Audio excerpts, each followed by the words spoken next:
2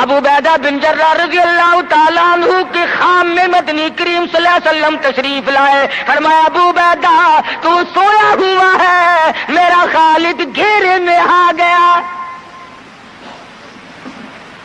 گھبرا کے اٹھے, شور مچایا, لوگوں جلدی کرو پہنچو, خالد گھیرے میں ہے. حضرت خالد کی بیوی ام تمیم سنتی ہے, کہنے لگی نہیں مجھے یقین نہیں آتا, میرا خالد گھیرے میں آنے والا نہیں, آ ہی نہیں سکتا. گھر میں کھڑی ہو کر چاروں طرف نظر مارتی ہے, دیکھتی کیا ہے, وہ ٹوپی جس میں امام الانبیاء محبوب کبریا حضرت محمد مصطفیٰ صلی اللہ تعالی علیہ وسلم کے منہ مبارک رکھے ہوئے تھے, وہ بھول آئے. ام تمیم کہتی ہے خالد تو ضرور گھیرے میں آ گیا, تیری ٹوپی یہاں رہ گئی.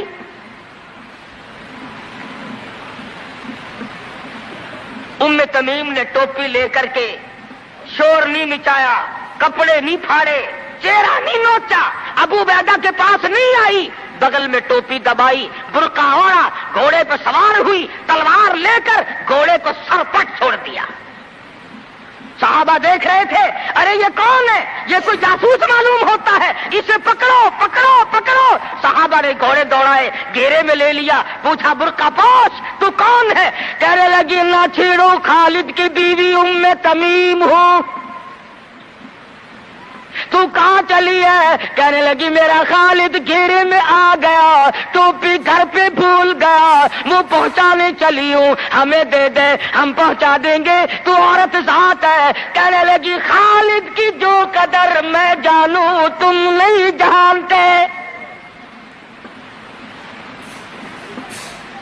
جان دے دوں گی مگر ٹوپی کسی کو نہ دوں گی. نکل پڑی, آ کے دیکھا تلواریں چل رہی ہیں, گاجر مولی کی طرح آدمی کٹ رہے ہیں, حضرت خالد بن ولید بیچ میں ہے. ام تمیم نے تلوار نکال کر چلانی شروع کر دی, گاجر کی طرح لوگوں کو کاٹ مارا. خود حضرت خالد کہتے ہیں او میرے ساتھیوں, اس نوجوان کو پہچانو, اس برقع پوش کو پہچانو, اس نقاب پوش کو پہچانو, یہ کون ہے. جب سامنے گئی, نقاب اٹھا کے کہنے لگی خالد تیری بیوی ام تمیم ہو, یہ ٹوپی بھول آئے ہو, پہنچانے آئی ہو. اور کراچی کے مسلمانوں, تم نے کبھی سوچا نہیں خالد کے سر پہ نبی کی ٹوپی نہیں, جس میں نبی کے بال رکھے ہوئے تھے, وہ گھیرے میں آ گئے. آج تیرے پاس قرآن نہیں, تو گھیرے میں ہے. وہ ٹوپی گھر پہ بھول آیا تھا, تو قرآن کو مسجد میں قید کر کے آیا, آج تو کفر کے لرزے میں پھنسا ہوا ہے, تو گھیرے میں ہے, تجھے کوئی نہیں نکال سکتا اللہ کے قرآن کے سوا. تم کتنی عسکری طاقت بڑھاؤ, تم تعداد بڑھا لو, تم چھوٹے بڑے زور لگاؤ, کتنی تم کوشش کرو, خدا کی قسم جب تک تم اللہ کا قرآن لے کر کے نہیں بیٹھتے اس وقت تک تمہارا گھیرا نہیں ٹوٹ سکتا. تم نے اللہ کے قرآن کو مسجد میں قید کر دیا.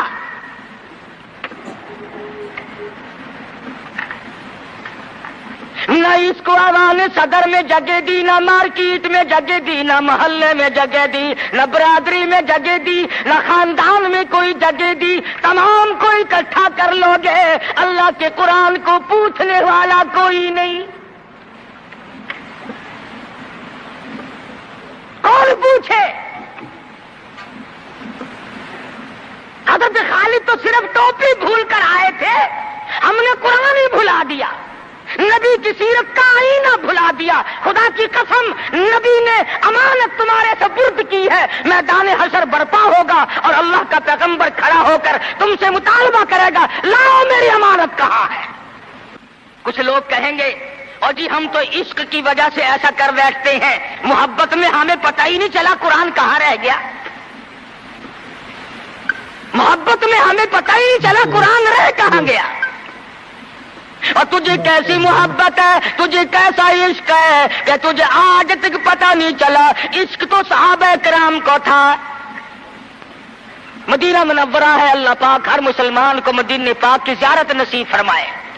خدا کی قسم، مدینے کی ہوا میں جو خوشبو ہے تمہاری، وہ کستوری میں نہیں ہو سکتی، وہ مشک میں نہیں ہو سکتی، وہ عنبر میں نہیں ہو سکتی، وہ زعفران میں نہیں ہو سکتی۔ ارے مدینے کی ہوا میں جو خوشبو ہے، جو گنبد خضرا سے ٹکرا کر آتی ہے، اس ہوا میں خوشبو بھی نرالی ہے۔ اسی لیے قرآن کریم اعلان کرتا ہے، فرمایا وَكَمْ أَهْلَكْنَا قَبْلَهُمْ مِنَ الْقُرُونِ، میری زمین پہ فساد نہ کرو، میری زمین پہ انتشار نہ پھیلاؤ، میری زمین پہ قتل و غارت نہ پھیلاؤ۔ زمین میری ہے، تیری نہیں، تیرے باپ کی نہیں۔ میں اپنی بے نیازیوں پہ جب آؤں گا پھر افراد کی بات نہیں، خاندان اور قبیلوں کی بات نہیں۔ وَكَمْ أَهْلَكْنَا قَبْلَهُمْ مِنَ الْقُرُونِ، میری بے نیاز ذات وہ ہے، میں ملکوں کے نام و نشان مٹا دیا کرتا ہوں۔ فَأَخَذَتْكُمُ الصَّاعِقَةُ وَأَنْتُمْ تَنظُرُونَ، جبریل امین نے چیخ ماری، ساری قوم کے جگر پھٹ گئے۔ تمہیں کیا معلوم ہے میری طاقت کا؟ میری بے نیازیوں کو تم نہیں جانتے، میری خدائی سے تم لوگ واقف نہیں۔ میں چاہوں ایک آن میں سارے نظام عالم کو برباد کر دوں، روکنے والا کوئی نہیں، ٹوکنے والا کوئی نہیں، پوچھنے والا کوئی نہیں۔ میری ذات خدا ہے، میں بے نیاز ہوں۔ انما امرہ اذا اراد شیئا ان یقول له کن فیکون، جو میں کہتا ہوں ہو جا، وہ خود بخود ہو جایا کرتا ہے۔ میں لیبر کا محتاج نہیں، منصوبہ بندی کا محتاج نہیں، وسائل اور اسباب کا میں محتاج نہیں، میں خدا ہوں۔ آج تک تو ہمیں خدا کی پہچان نہ ہوئی، وہ قبروں میں سے آنے کے بعد ہوگی۔ لا الہ الا اللہ محمد رسول اللہ پڑھتے ہیں، لیکن اب تک تو یہ کلمہ یہاں سے یہاں تک بھی نہیں پہنچا۔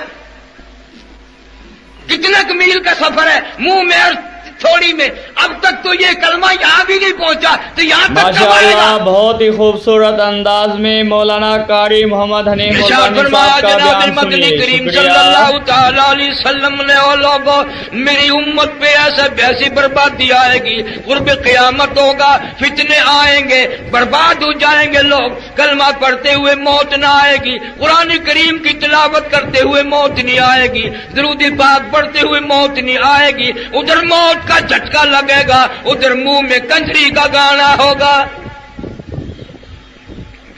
ارشاد فرمایا مدنی کریم صلی اللہ تعالی علیہ وسلم نے، او لوگوں، میری امت اتنی بگڑے گی، اگر کسی پرانے امتی نے اپنی ماں کے ساتھ زنا کیا، میرا امتی بھی کرے گا۔ فرمایا ہر گھر سے، ہر کوٹھی سے، ہر بنگلے سے، ہر کمرے سے، چاروں طرف سے مرنے والے کی موت آ رہی ہے، برابر کہیں نہ کہیں سے کنجری کی آواز آ رہی ہے۔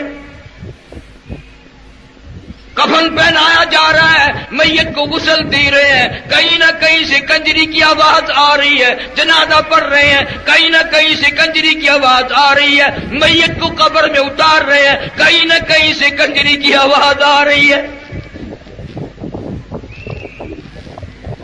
مشکاۃ شریف میں حدیث موجود ہے، فرمایا جناب محمد مصطفیٰ صلی اللہ تعالی علیہ وسلم نے، او لوگوں، موت کے وقت کی پیاس سے پناہ مانگو، اتنی شدید پیاس لگتی ہے، سمندر پلا دو پیاس نہیں بجھتی۔ ارشاد فرمایا محمد عربی صلی اللہ تعالی علیہ وسلم نے، او لوگوں، موت کے وقت کی تلخی سے پناہ مانگو، اتنا زبردست منہ کڑوا ہوتا ہے، قیامت قائم ہو جائے گی مگر موت کی تلخی نہ جائے گی۔ عیسیٰ علیہ السلام تشریف لائے، قوم آئی، معجزات دکھا رہے تھے، مردے کو زندہ کر لیا کرتے تھے۔ آ کے کہنے لگے نئی نئی قبروں سے مردے زندہ کرتے ہو، آؤ ہم ایک پرانی قبر پہ لے کے چلیں گے، مردہ زندہ کر کے دکھانا۔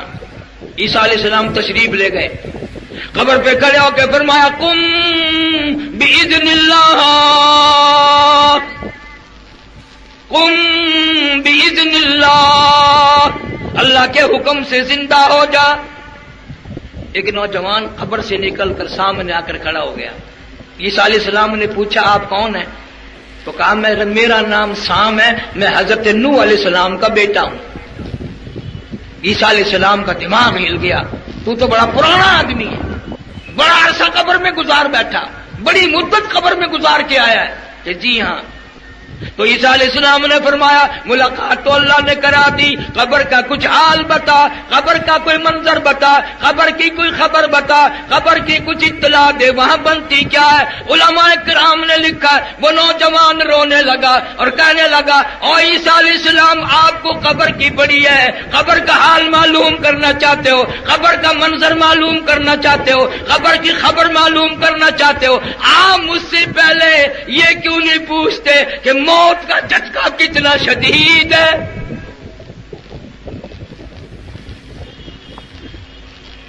مالک کائنات کی قسم، مرتے وقت جو میرا منہ کڑوا ہوا تھا سر کے بالوں سے لے کر پیروں کے ناخنوں تک، اس وقت بھی سارا جسم کڑوا ہے۔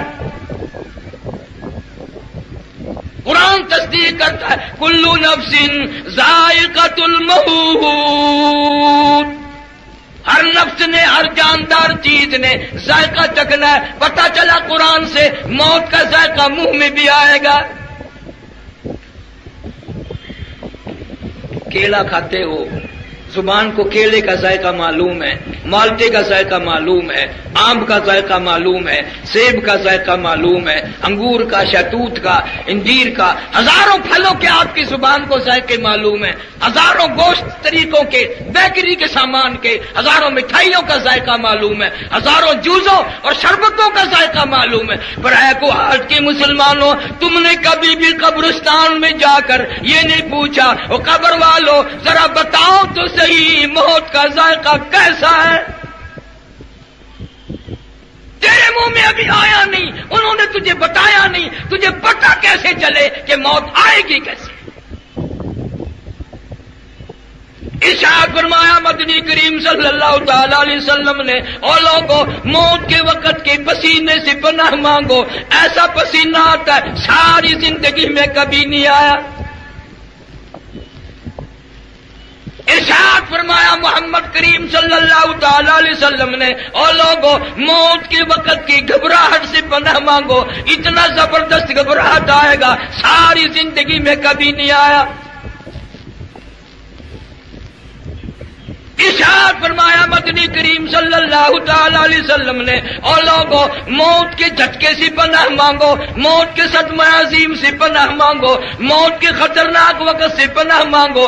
اتنا سخت جھٹکا لگتا ہے آدمی کے جسم میں، منوں کے حساب سے لہو رت بلڈ ہے، ایک جھٹکا لگنے سے قطرہ باقی نہیں رہتا، کانوں کے پردے پھٹ جاتے ہیں، آنکھوں کا نور ختم ہو جاتا ہے، 360 رگیں ٹوٹتی ہیں۔ فرمایا کلا اذا بلغ التراقی وقیل من راق وظن انه الفراق والتفت الساق بالساق الى ربك يومئذ المساق۔ رگیں ٹوٹتی ہیں، اعضاء چھوٹتے ہیں۔ حدیث پاک میں آتا ہے پیروں کی طرف سے رگیں چھوٹنے لگتی ہیں، مرنے والا کڑاک کڑاک کی آواز سنتا ہے۔ تجھے غم نہیں، تو نے مرنا تھوڑا ہی ہے، نہ امیر مرے گا نہ غریب مرے گا، یوں ہی جھٹکا لگے گا۔ تیاری کیا ہے؟ اللہ والے اسی بات کو روتے چلے گئے۔ امام احمد بن حنبل رحمت اللہ علیہ، اتنا جلیل القدر ولی، وقت کا ابدال، وقت کا پرہیزگار متقی، بیٹا کہتا ہے ابا کا آخری وقت آیا، اتنے پسینے آئے کپڑوں سے گزر کر زمین پہ ٹپکنے لگے۔ میں نے پوچھ لیا ابا جان یہ گھبراہٹ کیسی، یہ پسینے کیسے، یہ پریشانی کیسی؟ فرمایا بیٹے موت کا وقت قریب آ گیا، آپ کو کیا فکر ہے؟ فرمایا فکر کیوں نہیں، اعلان ہوا قرآن میں ان بطش ربک لشدید، میری پکڑ بڑی سخت ہے، سنبھل کے آ۔ اقترب للناس حسابهم وهم في غفلة معرضون. حساب کا وقت قریب آ گیا، موت کی گھنٹی بجنے والی ہے، تجھے کبھی غفلت سے نیند بھی نہیں کھلی. میں ابھی جمعے میں عرض کر رہا تھا یار، ایک یہ رہا رحیم یار خان، دوسرے ملک کی بات نہیں. مولانا عبد الغنی صاحب سب قید رحمت اللہ علیہ مغرب کی جماعت خود کرائی مسجد میں، بعد میں 2 سنتیں پڑھنے لگے، پہلی رکعت کے پہلے سجدے میں موت آ گئی، وضو کے ساتھ موت آ گئی، سبحان ربی الاعلی پڑھتے ہوئے موت آ گئی، رب کے دربار میں سجدہ کرتے ہوئے موت آ گئی، مسجد میں موت آ گئی. اور فیصلہ ہے جس حال میں مرے گا قبر سے اسی حال میں اٹھے گا. دنیا کا کوئی آدمی زنا کرتا ہوا آئے گا، کوئی شراب پیتا ہوا آئے گا قیامت میں، کوئی جوا کھیلتا ہوا آئے گا، کوئی قتل و غارت کرتا ہوا آئے گا، مولانا عبد الغنی سبحان ربی الاعلی پڑھتا ہوا آئے گا. ہمارے ملتان میں کئی سال ہو گئے، اخبار میں آیا ایک محکمے کا آفیسر تھا بہت بڑا، لڑکی کے ساتھ زنا کرتا کرتا لڑکی کے اوپر ہی مر گیا. تجھے کیا معلوم ہے کس حال میں تیری موت آئے گی، کس حال میں آخری وقت آئے گا؟ ثبوت کیا ہے تیرے پاس؟ اتنا بے پرواہ. سردی آتی ہے، سردی کے کپڑے تیار کرتے ہو، سردی کا سارا انتظام، گرمی آتی ہے پکھے نئے لگواتے ہو، صفائی کرتے ہو، وہ قبر کا کوئی غم نہیں. اس کی تیاری کب کرو گے واپس آ کر؟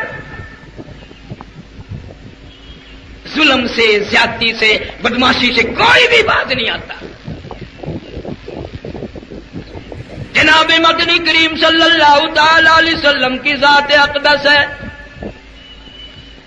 13 دن مسلسل بیماری ہے، بخار ہے، بڑی پریشانی ہے، دیوانوں پروانوں کا جھمگٹا ہے، رو رہے ہیں، آواز لگائی ہے، خود ہوش آیا، فرمایا اصل الناس، کیا لوگوں نے نماز پڑھی ہے؟ فرمایا قالوا لا، نہیں، بل ينتظرونک، بلکہ آپ کا انتظار فرما رہے ہیں.